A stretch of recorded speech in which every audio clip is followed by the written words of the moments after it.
अस्सलाम वालेकुम नाज़रीन, मैं शनीला अमार और आपके सामने हाज़िर हूँ टाकरा में, जो हमारा यूट्यूब चैनल है। मेरे साथ ज़हीर इस वक्त मौजूद नहीं। एक्चुअली कुछ बहुत अहम डेवलपमेंट हुई, तो मैंने सोचा कि ज़हीर इस वक्त बिज़ी थे अपने टीवी प्रोग्राम में, तो मैंने कहा कि मैं उनका इंतज़ार नहीं करती और आपके साथ जाके कुछ चीज़ें डिस्कस कर लेती हूँ।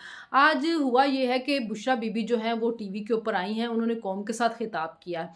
अच्छा, खिताब करते हुए उन्होंने आज कुछ बातें की हैं, वो बातें हम भी आपसे कर लेते हैं। उन्होंने पहले तो कहा है कि जी सब खान साहब का पैगाम है, सब बच्चे निकलें, ख़वातीन निकलें, किसान निकले, रिक्शे वाला निकले, खान आपके लिए जेल में बैठे हुए हैं, आपको उनके लिए आगे निकलना होगा। का और हमने कभी कानून हाथ में नहीं लिया, पुरअमन एहतजाज होगा, लाखों की तादाद में आएँ।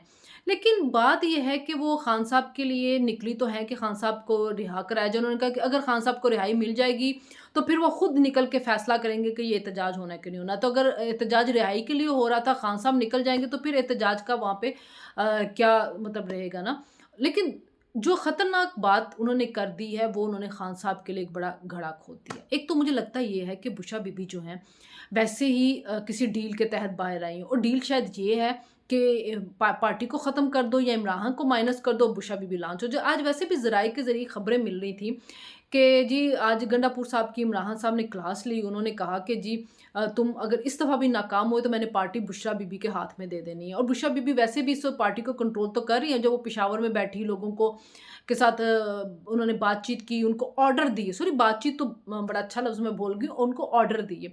ऑर्डर दे के उन्होंने कहा कि जी आप ने इतने बंदे लाने, आपने इतने बंदे लाने हैं। लेकिन मैं दरमियान में एक बात कह दूँ कि हमारे चैनल को सब्सक्राइब कर लीजिएगा और बेल आइकन के बटन को प्रेस कर लीजिएगा और वीडियो को लाइक और शेयर करना मत भूलिएगा।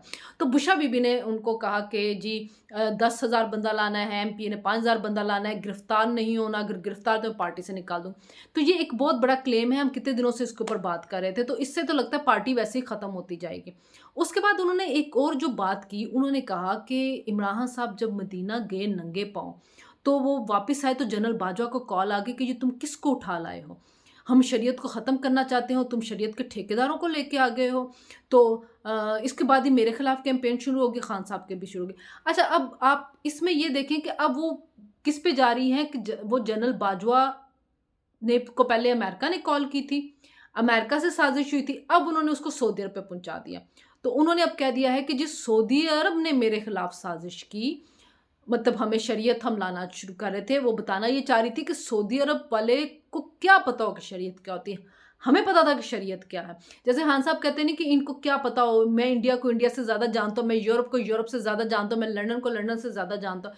तो अब उन्होंने कहा मैं सऊदी अरब से ज़्यादा शरीयत को जानता हूँ। तो सऊदी अरब वालों को क्या पता हो शरीयत का, तो ये शरीयत का ठेकेदार आ गया था, तो उन्होंने जनरल बाजवा को कहा, तो फिर जनरल बाजवा ने इनके खिलाफ कैंपेन थी वो चलानी शुरू कर दी। ये एक पहला क्लेम हुआ है। इससे पहले ये बात शेर अफजल मरवत ने कही थी कि रिजीम चेंज के अंदर जो है वो सऊदी अरब भी शामिल है और इमरान बड़े नाराज़ हुए थे और पार्टी ने उनके बयान से लाताल्लुकी का इज़हार किया था। इमरान ने शेर अफजल मरवत को निकाल दिया। अब देखना ये कि बुशरा बीबी के इस बयान के बाद खान साहब क्या रिएक्शन देते हैं, कि खान साहब इसको मान लेते हैं और खान साहब भी कहते हैं हाँ, हाँ, हाँ। बाजवा को मोहम्मद बिन सलमान की कॉल आई थी। मोहम्मद बिन सलमान के साथ भी अब ताल्लुकात बुशरा बीबी लगता है ख़त्म कराने लगे। वो इमरान साहब के लिए कोई रास्ता छोड़ नहीं रही है कि कल को जब इक़्तिदार में आएँगे, चीन तो पहले ही नाराज़ है, तो अब ट्रंप साडा भाई है, तो मोहम्मद बिन सलमान साडा भाई नहीं रहा। तो अब उसने रजीम चेंज की है, जो जनरल बाजवा से होते-होते नीचे मोहसिन नकवी तक से अब मोहम्मद बिन सलमान पे चली गई। फिर उन्होंने कहा कि जी खान साहब का भी दिल करता है कि वो एन्जॉय करें, टीवी देखें। 72 साल के हो चुके हैं, वो चाहते हैं कि बाहर निकले और टीवी ही देखें। तो अगर खान साहब ने टीवी ही देखना है, तो ये इतना बड़ा एहतजाज करवाने की क्या ज़रूरत है? रिक्वेस्ट लिख के दें कि जी मैंने टीवी देखना है, मुझे कोई अच्छा-सा टीवी मुहैया कर दिया जाए। या ऐसा करे हुकूमत के बनी गाला को या ज़मान पार्क को सब जेल करार दे और खान साहब को अंदर टीवी लगा के दे दे, क्योंकि खान साहब ने बाहर निकल के कोई तहरीक नहीं चलानी। खान साहब ने बाहर निकल के कोई इनकलाब नहीं लाना। बुशरा बीबी के बकौल उन्होंने टीवी देखना है, क्योंकि वो अब एन्जॉय करना चाहते हैं और उनको एन्जॉयमेंट यही नज़र आ रही है कि उनको टीवी देखने दिया जाए। शायद उनको वहाँ पे पीटीवी दिखाया जाता है, पीटीवी खान साहब नहीं देखना चाहते, तो वो टीवी देखना चाहते हैं। तो इस वजह से उन्होंने कहा कि मुझे बाहर निकाल लो क्योंकि मैंने टीवी देखना है। तो ये बुशरा बीबी का आज खिताब हो गया है। अब इस खिताब से समझ नहीं आई कि उन्होंने खान साहब के लिए राहें हमवार की हैं कि मज़ीद पेचीदा की हैं, खान साहब के रास्ते बंद किए हैं, पार्टी को तोड़ने की बातें की हैं, पार्टी को टेक ओवर करने की बातें की। लग तो ऐसा रहा जैसे वो पार्टी को टेक ओवर करना चाहती है, खान साहब को वो डील कर रहे हैं कि खान साहब को माइनस कराऊँगी, पार्टी तोड़ दूँगी, मेरी जान छाड़ दो। तो इस वजह से वो पकड़ी नहीं जा रही, वो बोल रही हैं, वो बात सब कुछ कर रही हैं, लेकिन खान साहब ने ज़ाहिर उनको आगे किया हुआ है। تو وہ سب کچھ انہیں کی مرضی سے ہی کر رہی ہوں گی۔ بہرحال آج کے ان کے خطاب نے کافی زیادہ معاملات خراب کیے ہیں خان صاحب کے لیے۔ اب دوسرا مرحلہ یہ ہوا کہ اب احتجاج ہوگا کہ نہیں ہوگا، کیونکہ اس میں آگے بریچ میں اسلام آباد ہائی کورٹ۔ اچھا، اب اسلام آباد ہائی کورٹ نے جو فیصلہ دیا اس پہ پی ٹی آئی کے جو لیڈران ہیں وہ تو دھمالے ڈال رہے ہوں گے، کیونکہ وہ تو پہلے بھی نہیں چاہتے تھے کہ وہ کریں۔ آپ کو کہیں پہ بھی ایکٹیویٹی اس طرح سے نظر ہی نہیں آ رہی ہے۔ ان کے لوگ جو تھے وہ خان صاحب کے پاس بار بار جا رہے ہیں، خان صاحب کہتے ہیں ہاں ہاں میں نے جمعرات کا دن دیا، جا کے مذاکرات کر لو۔ محسن نقوی نے کہا کیڑے مذاکرات تو کوئی ہو ہی نہیں رہے ہیں۔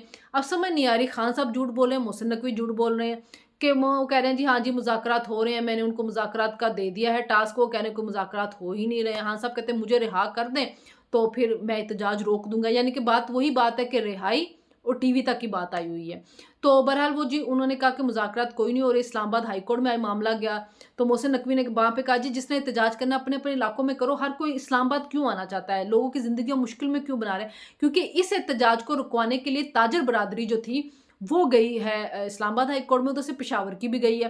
تو انہوں نے پھر جسٹس عامر فاروق نے کہا کہ میں اسی کے اوپر آج کوئی جو ہے آرڈر جاری کروں گا۔ تو انہوں نے آرڈر جاری کیا ہے کہ جی انتظامیہ کی کمیٹی بنائی جائے، وہ جا کے معاملات ان کے ساتھ طے کرے، نہیں ہوتے تو امن امان قائم رکھنے کے لیے انتظامیہ کچھ بھی کر سکتے۔ پھر انہوں نے کہا ہے کہ جو نیا طریقہ اس کے مطابق یہی ہے، قانون کے مطابق 7 دن پہلے اجازت لینی ہے۔ تو انہوں نے ابھی تک کوئی اجازت لی نہیں ہے۔ اگر اجازت نہیں ملے گی تو انہوں نے کہا قانون اپنا رستہ بنائے گی، پھر ان کو نئے قانون کے تحت اجازت نہیں دیں گے احتجاج کے۔ تو عملی طور پہ احتجاج تو پھر اس نے ختم کروا دیا اسلام آباد ہائی کورٹ نے۔ اب اسلام آباد ہائی کورٹ کی اگر خلاف ورزی کریں گے تو وہ پھر توہین عدالت کے اندر جائیں گے، اور ان کے لوگ جو ہے توہین عدالت میں جانا نہیں چاہیں گے۔ گنڈا پورہ میں تو نہیں بے چون ہوتا ہے، ایپکس کمیٹی میں بیٹھتا ہے تو بڑا مدبر بن کے وہ بیٹھ جاتے ہیں، اور پھر جب یہاں آتے ہیں اور اس کے بعد کے پی کے ہاؤس سے غائب ہو جاتے ہیں۔ تو بہرحال انہوں نے ایک آرڈر جاری کر دیا ہے، اور وہ آرڈر یہ ہے کہ آپ 7 دن پہلے اجازت لیں۔ اب بیچ میں ہے کل کا دن، پرسوں کا احتجاج کا دن، تو 7 دن تو پورے نہیں ہو سکتے۔ تو اب پتہ نہیں کہ یہ احتجاج ہوتا ہے یا نہیں ہوتا، توہین عدالت کرتے ہیں کہ نہیں کرتے، لوگوں کو لے کے نکلتے ہیں کہ نہیں نکلتے۔ لوگوں کو تو ایک ریزن مل گیا کہ جی ہمیں تو اسلام آباد ہائی کورٹ نے کہہ دیا کہ آپ احتجاج نہیں کر سکتے۔ اب بشرا بی بی اگر اسلام آباد ہائی کورٹ کی توہین کرتی ہے تو وہ پھر جیل کے اندر چلی جائے گی، اور پچھلے دنوں وہ رو بھی پڑی تھی جج کے سامنے کہ یہ وکیل کچھ کر نہیں رہے، ہم کیا انسان نہیں ہیں، ہم جیلوں میں بیٹھے ہوئے ہیں، ہمیں کس چیز کی سزائیں وہ جو ہے مل رہی ہیں، یہ ہمارا کیس کیوں نہیں لڑے۔ تو اس کا مطلب جو جیل سے نکلی ہیں تو وہ واپس تو جانا نہیں چاہیں گی۔ تو ہاں صاحب خود بھی رہائی چاہ رہے ہیں۔ تو اب اسلام آباد ہائی کورٹ نے تو وہ مسئلہ اب ان کے لیے کھڑا کر دیا۔ پھر وزارت داخلہ نے بھی چیف سیکرٹری خیبر پختونخوا کو لکھا تھا کہ جی کوئی سرکاری ملازم کسی احتجاج میں نہیں آئے گا۔ پچھلی دفعہ آپ کو یاد ہوگا سرکاری ملازمین آئے تھے، جب وہ واپس گئے گنڈا پور نے ان کو انعام و کرام دیے تھے، اور ابھی بھی انہوں نے ٹیچرز کو یہ کہا تھا کہ جو ٹیچر آئے گا اس کی ہم پروموشن کریں گے۔ تو اب جو چیف سیکرٹری اس نے سرکاری ملازمین کو لکھ دیا کہ آپ غیر جانبدار رہیں گے، آپ کسی احتجاج میں نہیں آئیں گے، کسی دھرنے میں نہیں آئیں گے۔ تو اب ان کا جو ہے وہ جو اسٹرانگ بیس ہے وہ تو ہے ہی خیبر پختونخوا، دیکھتے ہی خیبر پختونخوا کی طرف ہے۔ کہا بھی یہ جاتا ہے اس میں سرکاری ملازمین لے کے آ رہے ہوتے ہیں، تو اب وہ سرکاری ملازمین نہیں آئیں گے تو احتجاج کس طرح ہوگا یہ ہم نے دیکھنا ہوگا، کیونکہ پہلے جب 5 اکتوبر کو ہوا ہے تو ہمیں زیادہ تر یہاں پہ پٹھان اور افغانی جو پنڈی کے تھے وہ نظر آئے تھے، اسلام آباد کے اور پنڈی کے جو شہری تھے وہ کم نظر آئے تھے۔ پنجاب کی سائڈ سے کوئی نہیں آیا تھا، خیبر پختونخوا سے لوگ آئے تھے، اور وہ بھی گنڈا پرسار لے کے آئے تھے۔ پھر گنڈا پرسار غائب ہو گئے تو وہ بھی لوگ پھر ادھر ادھر غائب ہو گئے تھے، کوئی پرسان حال ان کا نہیں تھا۔ اب انہوں نے کہا جی ڈی چوک میں ہم نے کسی کو آنے نہیں دینا۔ دوسرا محسن نقوی نے یہ بھی کہا ان کو کہ جب کسی نے آنا ہوتا ملک میں یہ وہی ڈیٹ دیتے ہیں۔ اب بیلاروس کے پریزیڈنٹ نے آنا ہے 25 نومبر کو، انہوں نے 24 نومبر کی جو ڈیٹ ہے وہ دے دی ہے۔ تو اب کل کا دن ہے، دیکھتے ہیں کہ بشرا بی بی کے اس خطاب کے بعد کتنے لوگ نکلتے ہیں، کیا صورتحال بنتی ہے، بشرا بی بی کے خطاب کے ساتھ عمران اللہ تعلقی کا اظہار کرتے ہیں یا نہیں کرتے، یہ سارے آنے والے دنوں میں معاملہ سامنے آئیں گے۔ فی الحال آج اسلام آباد ہائی کورٹ کے فیصلے کے بعد دیکھنا یہ ہوگا کہ احتجاج کا اونٹ کس کروٹ بیٹھے گا۔ مجھے اجازت دیجیے گا، چینل کو سبسکرائب کیجیے گا، بیل آئیکن کے بٹن کو پریس کیجیے گا، اور کامنٹ کیجیے گا۔ ہم آپ کے جو بھی کامنٹ ہوتے ہیں آپ کی زیادہ اظہار رائے ہے، آپ جو سمجھتے ہیں آپ وہ کامنٹ کریں۔ آپ کے فیڈ بیک کا انتظار رہے گا۔ اللہ حافظ۔